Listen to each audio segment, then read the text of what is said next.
नमस्कार, आप देख रहे हैं न्यूज नेशन और आपके साथ इस वक्त में लक्ष्मी उपाध्याय। सबसे बड़ी खबर इस वक्त की आपको बता दें, पीएफआई से जुड़ी है। पीएफआई की सबसे बड़ी साजिश का न्यूज नेशन ने खुलासा किया है। भारत को इस्लामिक राष्ट्र बनाने की साजिश का पर्दाफाश हुआ है। यह बड़ी खबर बता दें, 2047 तक भारत को इस्लामिक राष्ट्र बनाने की साजिश रच रहा है पीएफआई। पटना में ट्रेनिंग दी जा रही थी। पीएफआई और एसडीपीआई के ट्रेनर लगातार आतंकियों को ट्रेनिंग दे रहे थे। पटना के फुलवारी शरीफ से 2 आतंकी गिरफ्तार हुए हैं। मार्शल आर्ट के नाम पर चाकुओं से गोदने की वहां पर ट्रेनिंग दी जा रही थी, चाकू चलाने की ट्रेनिंग दी जा रही थी। यह बड़ी खबर इस वक्त आपको बता दें, यह बड़ा खुलासा हुआ है पीएफआई की ओर से। बड़ी साजिश, भारत को इस्लामिक राष्ट्र बनाने का जो प्लान था वो डिकोड हुआ है। बड़ी खबर, पीएफआई एक्सपोज हुआ है।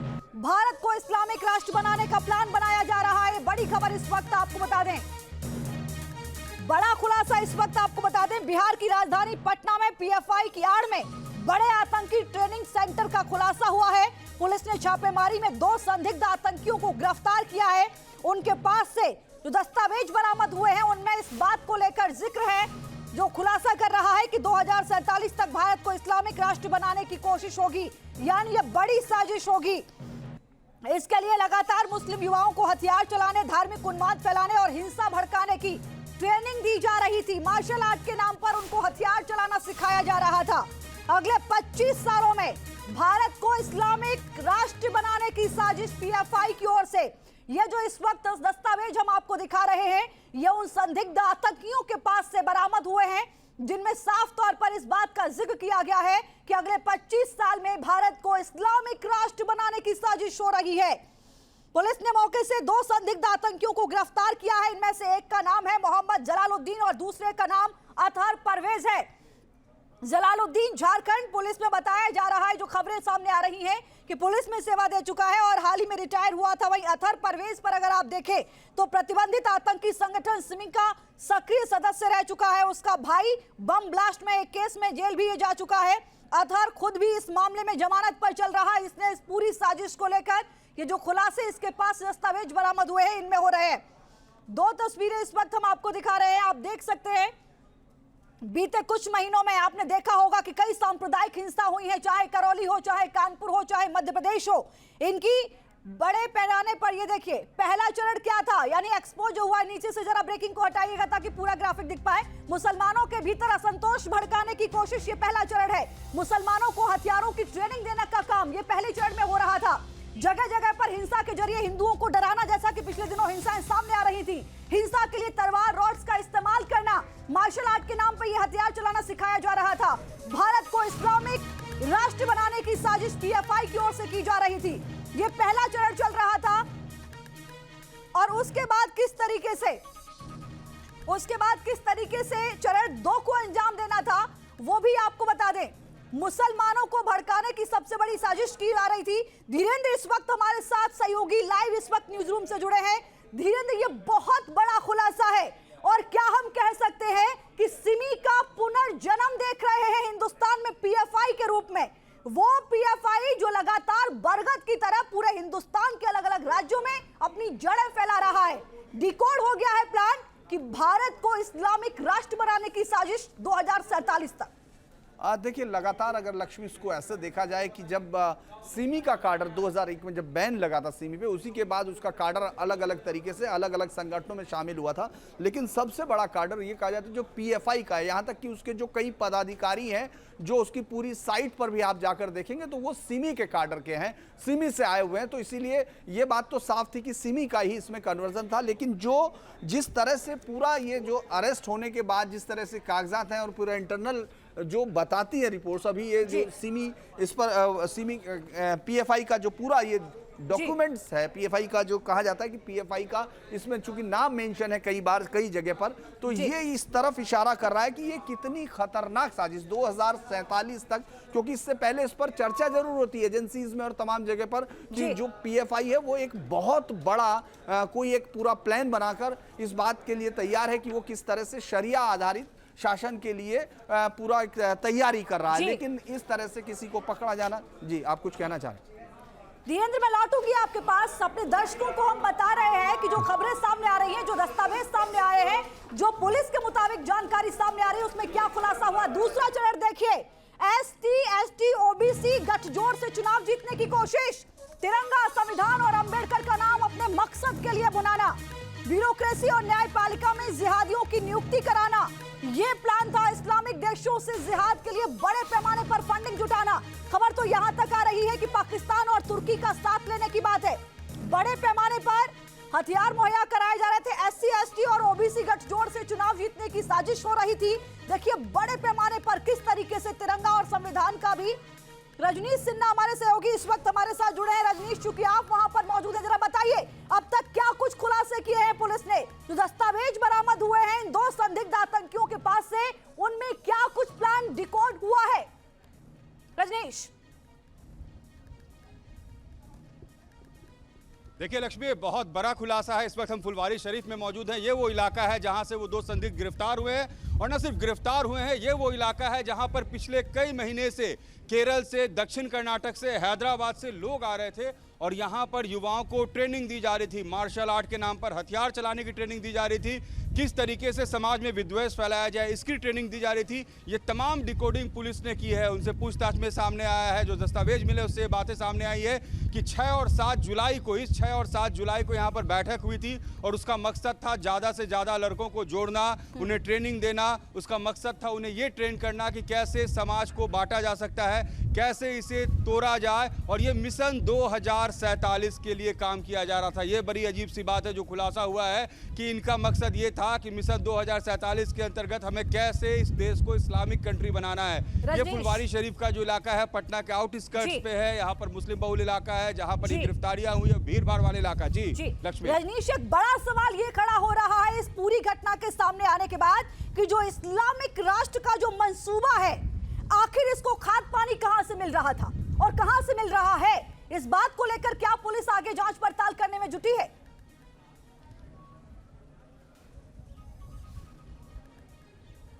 बिल्कुल, देखिए इसको जो फंडिंग हो रही थी बहुत जगह से, मैंने आपको बताया कि अलग अलग राज्य से लोग आ रहे थे।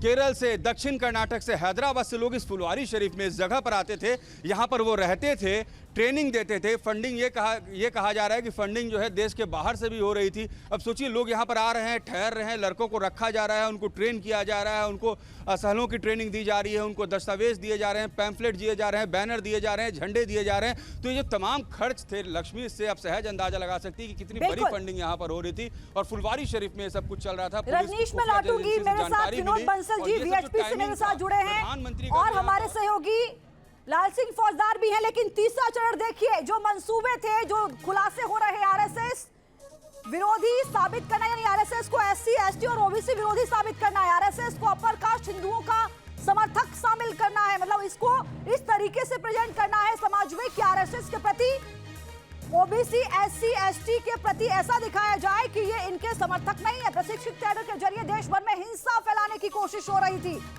देश भर में आरएसएस को बदनाम करने की भी कोशिश हो रही थी। विनोद बंसल जी इस वक्त मेरे साथ जुड़े हैं। सर, बहुत महत्वपूर्ण सवाल ये है कि आखिर कब तक देश के दुश्मनों को, राष्ट्र के दुश्मनों को बर्दाश्त करेगा। क्या नहीं लगता कि अब पीएफआई सिमी के रूप में आगे बढ़ती हुई नजर आ रही है, अपने पैर पसारती हुई नजर आ रही है। पिछले दिनों जो हिंसाएं हुई उसमें भी नाम आया, हालांकि जो दस्तावेज सामने आ रहे हैं, जो पुलिस की तरफ से कहा जा रहा है, उसमें यह सामने आ रहा है गजवाए हिंद का सपना पाला जा रहा है हिंदुस्तान में। हुआ है गजवाए हिंद, इनका कपड़ा पहना रखा है और इसी कारण इन्होंने एक जगह नहीं, ये तो एक नैप किया है, लेकिन इससे पहले मैं आपको बताया। विनोद जी, माफी चाहूंगी सर, आपकी आवाज क्लियर नहीं है सर, थोड़ा सा ठीक कीजिएगा, मुझे लगता है ऑडियो में कुछ प्रॉब्लम है सर आपकी तरफ।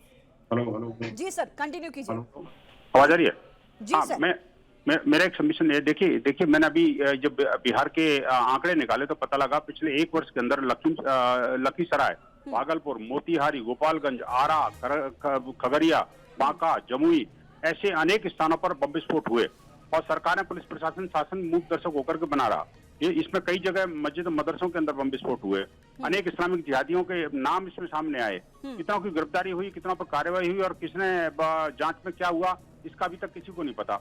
इसके अलावा इस्लामिक जिहादी लगातार है, जो सीमावर्ती और जिले हैं उनको जिहादी आग में धकेलने की कोशिश कर रहे हैं। लेकिन पुलिस प्रशासन शासन एक नहीं सुनता। अनेक हिंदू लड़कियों का अपहरण और लव्जियात की घटनाएं वहां पर हो रही हैं। और ये जो पीएफआई के गुर्गे हैं, अनेक आतंकवादी और ट्रेनिंग कैंप वहां पर चला रहे हैं। हाँ। लेकिन शासन प्रशासन बिल्कुल कहीं भी कोई कार्रवाई नहीं करता। ये मैं स्वयं चूंकि बिहार से जुड़ा हुआ हूँ, मेरे पास बिहार का प्रभारी होने के नाते जी विनोद जी, ये बहुत बड़ा सवाल खड़ा हो रहा है कि आखिर पीएफआई जैसे संगठन जिसका लगातार नाम सामने आता है हर हिंसक घटना में, हर इस तरीके से डॉक्यूमेंट में, आतंकी कनेक्शन, जहरीली जो सोच है, इससे हिंदुस्तान कैसे निपटेगा? मैं लौटूंगी सर, चौथा चरण देखिए, जो प्लान था वो आपको बता रहे हैं। किस तरीके से मिलिट्री, पुलिस और ब्यूरोक्रेसी में बड़े पैमाने पर मुसलमानों की भर्ती कराई जाए, देश भर में विरोधियों को टारगेट किलिंग की जाए, बड़े पैमाने पर हथियार विस्फोटक के साथ दंगा फैलाया जाए। जरा ब्रेकिंग को हटाइएगा, जो कि पूरा हम नहीं दिखा पा रहे। शरिया आधारित नए संविधान को लागू कराया जाए, देश भर में चुन चुन कर दंगे कराए जाए। ये पूरा ग्राफिक दिखाने की कोशिश, अब आप समझिए किस तरीके से 2047 तक इस्लामिक राष्ट्र बनाने की साजिश हो रही थी। यह खुलासा हुआ है, एक बार फिर से मैं अपने दर्शकों को अपडेट कर दूं, यह खुलासा हुआ है पुलिस की ओर से दस्तावेज 2 संदिग्ध आतंकियों से गिरफ्तार किए गए हैं। उन दस्तावेजों के आधार पर यह बताया जा रहा है पुलिस की ओर से, उनमें साफ तौर पर यह लिखा गया है कि 2047 तक यानी आने वाले 25 सालों में हिंदुस्तान को इस्लामिक राष्ट्र बनाने की साजिश हो रही थी। लाल सिंह फौजदार इस वक्त हमारे साथ जुड़े हैं। लाल सिंह, करौली में जब दंगा हुआ उससे पहले एक लेटर लिख दिया गया था पीएफआई की ओर से कि दंगा होगा, और अगले दिन दंगा हो जाता है। यहां तक भी तार पीएफआई के सामने आ रहे हैं उन दस्तावेजों के आधार पर जो दस्तावेज पुलिस को मिले हैं। जरा बताइए कि राजस्थान में किस तरीके से जांच आगे बढ़ रही है? देखिए लक्ष्मी, बिल्कुल ये जो बिहार में खुलासा हुआ है इसको भी जोड़कर अगर देखा जाए तो कोई अतिशयोक्ति नहीं होगी। वहाँ खुलासा हो गया, वहाँ पकड़ लिया है, इसके बाद देश के सामने तस्वीर आ गई है किस तरह इस देश को इस्लामिक राष्ट्र बनाने की साजिश हो रही है, गजवाए हिंद के नारे लगाए जा रहे हैं। लेकिन पीएफआई की जहाँ तक बात है लक्ष्मी, पीएफआई का कनेक्शन राजस्थान में लंबे समय से बहुत कैडरवेज तरीके से काम कर रहा है। इसकी झलक कब मिलती है? करौली में दंगा होता है उससे पहले पीएफआई कहती है कि जब यात्रा निकलेंगी, भगवा यात्रा निकलेंगी नववर्ष पर, जो हिंदू नववर्ष पर, उस दौरान दंगे हो सकते हैं। पीएफआई को कैसे पता लग गया दंगा हो सकते हैं? और इसके बाद एक श्रृंखला शुरू होती है। करौली में दंगा होता है, भीलवाड़ा में दंगा होता है, जोधपुर में दंगा होता है, और एक लंबी श्रृंखला, और चलते चलते फिर उदयपुर में जघन हत्याकांड सामने आ जाता है। कहीं ना कहीं जो ये उदयपुर में कन्हैयालाल की हत्या हुई है लक्ष्मी, ये तय मानिए इसमें भी अगर एजेंसियां जांच करेंगी, क्योंकि छोटा मोटा इनपुट मिला है, हम पूरे दावे के साथ नहीं कह सकते हैं, इसमें भी पीएफआई का हाथ सामने आना तय मान लीजिए आप। तो इससे अंदाजा लगाया जा सकता है कि ये तो बिहार में सामने आ गया।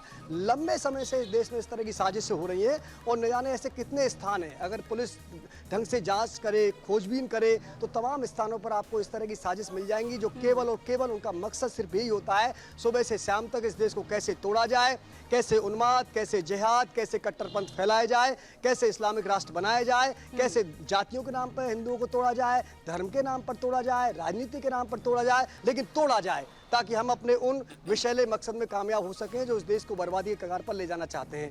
तो लक्ष्मी, चाहे बिहार से शुरू कर लीजिए, चाहे मध्य प्रदेश से शुरू कर लीजिए, कहीं से शुरू कर लीजिए, आपको तार इस तरह जुड़ते हुए नजर आएंगे। बेहद गंभीर मसला है पीएफआई पर, इनके खिलाफ कार्रवाई कब होगी? धीरेन्द्र इस वक्त हमारे साथ लगातार जुड़े हुए हैं, हमें वो समझा रहे हैं कि देखिए किस तरीके से 4 चरण का प्लान तैयार किया गया था। हिंदुस्तान में पहले कैसे ट्रेनिंग दी जानी है, कैसे फिर आगे बढ़ना है, कैसे आधिकारिक तौर पर जो है वो मुसलमानों को पुलिस में लेके जाना है, सेना में लेके जाना है, फिर कैसे दंगे भड़काने हैं। धीरेन्द्र, मैं आपके पास आ रही हूँ। सवाल ये है, लोकतांत्रिक हिंदुस्तान में पल रहे लोकतंत्र के दुश्मनों को देश कब तक बर्दाश्त करेगा?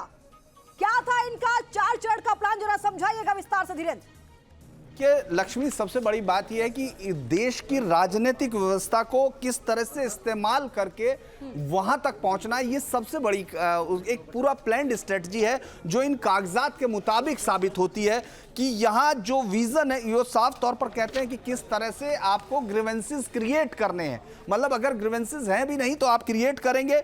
और सबसे पहले popular front of India is confident that even 10% अगर मुस्लिम इकट्ठे हो जाएं, उनके पीछे रैली कर ले, तो वो पूरे बाकी तमाम मेजॉरिटी को सब्जुगेट कर सकते हैं। पूरे क्लैरिटी के साथ मेंशन है कि पूरा, और उन्होंने कहा कि इस गोल को जो 47, चूंकि 2047 इसलिए चुना गया क्योंकि उस दिन आज़ादी के पूरे 100 साल हो रहे हैं, उस साल आज़ादी के पूरे हिंदुस्तान की 100 साल हो रहे हैं। तो उस वक्त पूरी तरह से ये प्लान करता है कि किस तरह से जो मुस्लिम्स विशेषाधिकार हैं वो छीन लिए गए थे उस समय जो अंग्रेजों ने किए थे, और अभी ये शासन वापसी करेंगे। इसके लिए पूरा एक प्लान है। ये इस तरह से किसी जनरली कहा गया कोई शब्द नहीं है, बाकायदा पूरा प्लान तैयार किया गया किस तरह से करना है, कि किस तरह से उनको पॉलिटिकल इस्तेमाल करना। इसमें एक है कि किस तरह से party should utilize concept such as national flag, Constitution and Ambedkar to shield the real intention of establishing an Islamic rule and reach out to SC, ST and OBC।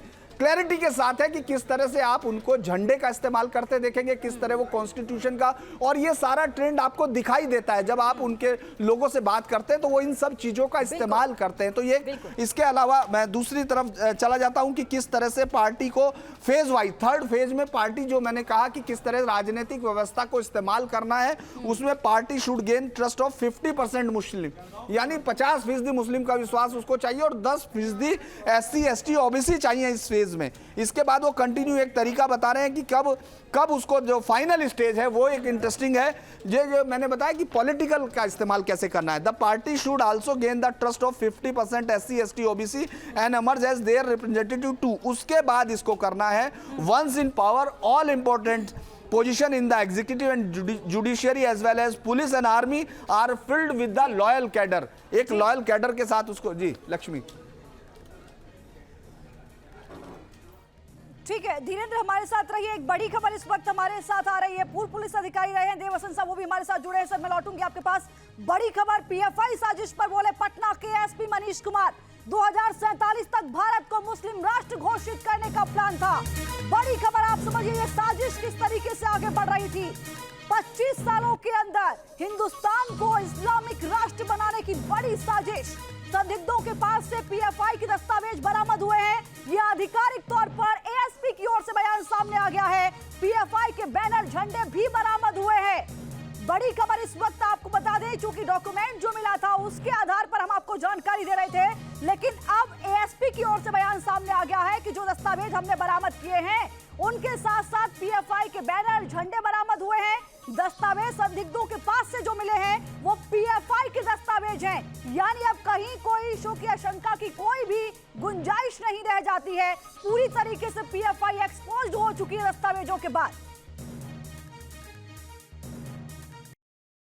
जो हमें वहाँ बरामद हुआ है, PFI का झंडा मिला है, PFI के पंपलेट्स मिले हैं, बुकलेट्स मिले हैं, और सबसे ख़राब बात जो मिली है कि 2047 में भारत को इस्लामी राष्ट्र बनाने के लिए दूसरे संप्रदाय के अगेंस्ट विद्वेष पैदा करना और दूसरे देशों जैसे टर्की और पाकिस्तान की मदद लेकर के भारत के विरुद्ध युद्ध छेड़ना जैसी बातें। पटना के शहरी इलाके में फुलवारी शरीफ थाना क्षेत्र में कांड दर्ज किया गया है। उस कांड के अंतर्गत गंभीर धाराओं में हम लोगों ने कांड दर्ज किया है। 2 व्यक्ति गिरफ्तार हुए हैं, उनसे गहन पूछताछ की जा रही है और पुलिस की अलग अलग टीम भी उनसे पूछताछ कर रही है। उनके पास में पोस्टर, बैनर, दस्तावेज, PFI के डॉक्यूमेंट्स, मोबाइल फ़ोन इत्यादि बहुत सामग्री बरामद हुई है, उनका भी अध्ययन किया जा रहा है।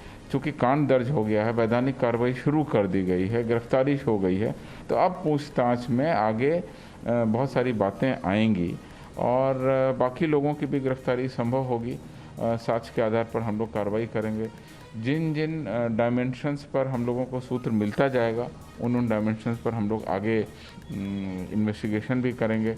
जहाँ जहाँ पुलिस को इन्वेस्टिगेशन करने की ज़रूरत पड़ेगी, जो जो सहयोग की ज़रूरत पड़ेगी, पटना पुलिस को हम लोग कर रहे हैं और मुझे लगता है कि इस मामले में और भी सूत्र आगे और भी साक्ष्य आगे निकल के आएंगे।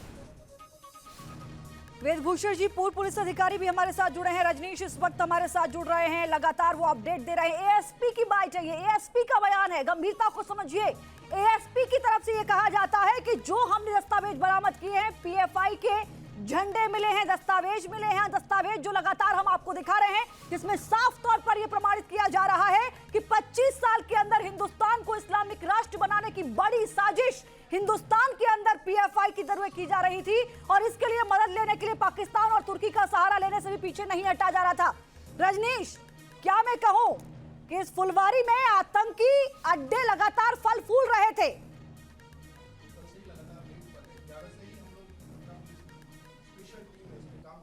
बिल्कुल, देखिए इसमें कोई दो मत नहीं है कि इसमें आतंकी फल फूल रहे थे। हम इस वक्त एएसपी कार्यालय में पहुंचे हैं और हमारी कोशिश भी है कि एएसपी से हम सीधे बात करें इस पूरे मुद्दे पर, ये जानने की कोशिश करें कि ये पूरा साजिश हुआ कैसे। अभी एक बैठक चल रही है और उसके बाद हम ये कोशिश करेंगे जानने की कि ये पूरी घटना घटी कैसे। जी ठीक है, आप कोशिश कीजिएगा, बात कीजिएगा, मैं लौटूंगी आपके पास। जैसे ही कोई अपडेट आया आप हाथ उठाइएगा, सबसे पहले मैं आपके पास ही पहुंचूंगी चूंकि आप वहां पर मौजूद हैं। वेद भूषण जी इस वक्त मेरे साथ जुड़े हैं।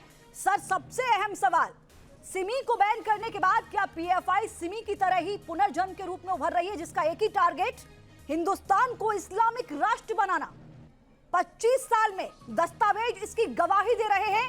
एएसपी आकर कह रहे हैं कि दस्तावेज जो बरामद हुए हैं उसमें पीएफआई साफ तौर पर दर्ज हो रहा है। कैसे देखा जाए और कितना मुश्किल होगा इससे निपटना? कैसे इसको खत्म किया जाएगा? कैसे इसकी जड़ों को खत्म किया जाएगा हिंदुस्तान से?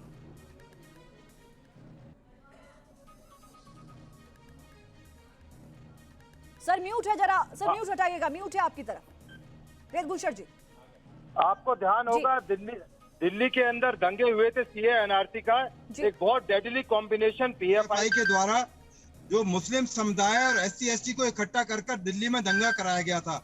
उसमें भीमसेना के रावण भी अरेस्ट हुए थे। दिल्ली पुलिस ने उनको अरेस्ट किया और इन्वेस्टिगेशन अभी भी उसके मामले के अंदर जारी है। इसके अलावा यदि आप देखें, केरल से लेकर पूरे हिंदुस्तान में जहां जहां भी सिमी के कार्यालय हैं वहां मुस्लिम बहुल क्षेत्र के अंदर कार्यालय खोले हैं। ये जितने भी उदयपुर और अमरावती की आप घटनाएं बता रही हैं, इंस्टेंट नहीं हुई हैं। इसके पीछे बहुत बड़ी साजिश है, प्लानिंग है और फंडिंग है, क्योंकि कोई भी जो हथियार है या तमाम जो चीजें सोशल मीडिया के अंदर आ रही हैं और पीएफआई का तो आप उनके करेंसी गूगल करके देख सकते हैं, वो किस तरह से परेड करते हैं। वो आरएसएस के लेवल पर अपने आप को रखना चाहते हैं। वो अपनी तुलना हमेशा आरएसएस से करते हैं कि ये हिंदू फंडामेंटलिस्ट का है, ये मुस्लिम का है। तो ये जो डेडली कॉम्बिनेशन जो अब आपके चैनल पर चलाया जा रहा था कि एससी एसटी को इकट्ठा करना, पीएफआई के साथ इनको जोड़ना, मुस्लिम्स के साथ जोड़ना, ये बहुत देश के लिए खतरनाक चीज है। और अभी जो एनआईए इन्वेस्टिगेशन कर रही है उसमें तमाम चीजें सामने आ रही हैं कि ये तमाम फंड कहां से उपलब्ध हो रहे हैं, वो पीएफआई से हो रहे हैं और पीएफआई के कनेक्शन पाकिस्तान से डायरेक्टली उनके लिंक है। उनके जो आकाएं हैं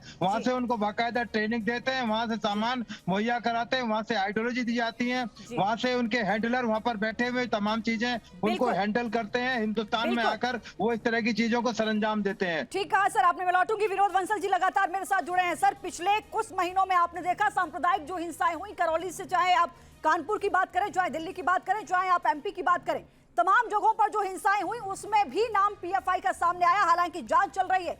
क्या नहीं लगता कि इसके बाद पीएफआई पर तुरंत तत्काल प्रभाव से प्रतिबंध लग जाना चाहिए देश में? सहमत हूँ, पीएफआई पर प्रतिबंध लगना चाहिए। साथ साथ उन सारे मस्जिद, मदरसे और जो मुस्लिम बहुल क्षेत्रों का डीप सैनिटाइजेशन की जरूरत है, जहाँ से कि जिहादी पैदा हो रहे हैं, जहाँ से जिहादी को रेडिकलाइज करने की कोशिश हो रही है। आप देखिए कि किस तरह से कल दावत इस्लाम का जो पाकिस्तानी नेटवर्क है उसका खुलासा हुआ कि 319 जगहों पर वो ऑनलाइन ट्रेनिंग देता था। 40 लोग उसकी लिस्ट में थे और 40,000 की जो उसने वो टिप दे रखी थी। आप देखिए किस तरह से उन जिहादियों ने जिन्होंने कृष्ण कन्हैयालाल का मर्डर किया था उनको भगाने की और उसको विदेश भेजने की कोशिश हो रही थी। ये सारा नेटवर्क जो है, आप देखिए कुछ लोग कहते हैं कि पाकिस्तान का हाथ है और इसका हाथ है, उसका हाथ है। मैं कहता हूँ उनका हाथ आखिरकार मुस्लिम बस्तियों में क्यों पहुंचता है? वो मुसलमान लड़कों को ही क्यों बरगला सकते हैं, बरगला पाते हैं? आखिरकार ये जो है बहुत बड़ा प्रश्न है कि इस्लामिक जिहादियों के अड्डे मुस्लिम बहुल बस्तियां और मदरसे और मस्जिद क्यों बनते हैं? इन सब से बहुत ज्यादा चौकन्ना रहने की आवश्यकता है। मैं अपील करूंगा आपके माध्यम से भी हिंदू समाज को भी कि बहुत ज्यादा चौकन्ना सतर्क रह करके और देश और धर्म की रक्षा के लिए हमें आगे आना चाहिए और जितने भी पुलिस प्रशासन, शासन के जो अधिकारी हैं उनके भी हाथ मजबूत करना चाहिए और साथ ही साथ शासन प्रशासन से भी निवेदन करूंगा। सर मैं रोक, माफी चाहूंगी सर, रोक। रजनीश के पास कुछ अपडेट है। रजनीश जल्दी से बताइएगा। रजनीश जी, देखिए हमारे साथ एएसपी फुलवारी शरीफ मौजूद हैं जिन्होंने पूरा ऑपरेशन किया है। मनीष जी मौजूद है। मनीष, ये आपने जो पूरा ऑपरेशन किया, क्या फाइंडिंग रही? हमें पिछले पीएम महोदय के दौरे से पिछले एक सप्ताह पहले से हमें इनपुट्स मिल रहे थे बहुत सारे national int agencies, state int agencies से और लोकल सोर्सेज से कि किसी तरह की प्लानिंग चल रही है।